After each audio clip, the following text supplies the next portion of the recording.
साल 2025 जाते जाते भारत के लिए एक ऐसी खबर लेकर आया जिसने वैश्विक मंच पर देश का कद बदल दिया है। ताज़ा इकोनॉमिक रिव्यू रिपोर्ट के अनुसार भारत अब जापान को पीछे छोड़कर दुनिया की चौथी सबसे बड़ी अर्थव्यवस्था यानी कि नॉमिनल जीडीपी के आधार पर अब चौथी सबसे बड़ी अर्थव्यवस्था बन चुका है। ये केवल एक आंकड़ा नहीं है बल्कि बदलते वैश्विक समीकरण का संकेत है। आज के इस वीडियो में हम समझेंगे कि उपलब्धि कैसे हासिल हुई, आईएमएफ का इस पर क्या कहना है और क्या भारत वाकई 2030 तक जर्मनी को पीछे छोड़ पाएगा।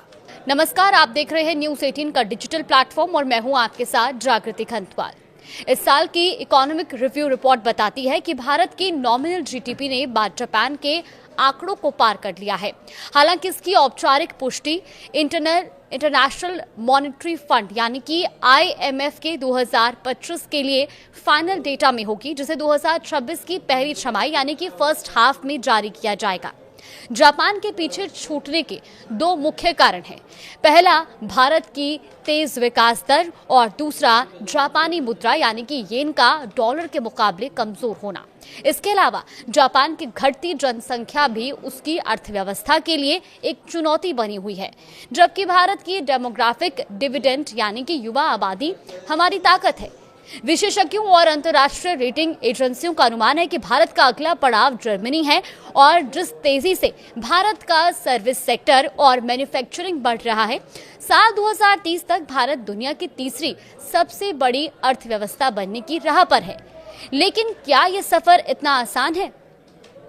विशेषज्ञों का मानना है कि इसके लिए हमें अपनी मैन्युफैक्चरिंग क्षमता को और बढ़ाना होगा और ग्लोबल सप्लाई चेन में चीन के विकल्प के रूप में खुद को स्थापित करना होगा।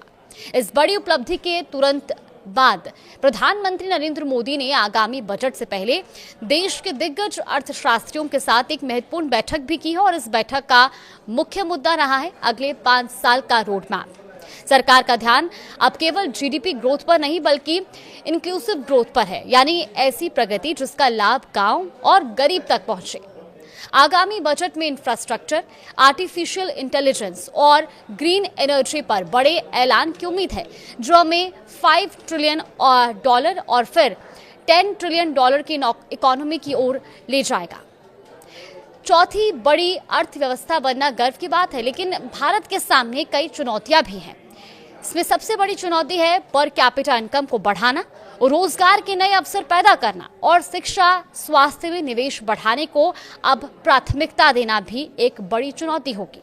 भारत की छलांग एक विकसित भारत की नींव है। ऐसे में आपको क्या लगता है, भारत को तीसरी सबसे बड़ी इकोनॉमी बनने के लिए किन क्षेत्रों पर सबसे ज्यादा ध्यान देना चाहिए? हमें कमेंट्स बॉक्स में अपनी राय जरूर लिखें।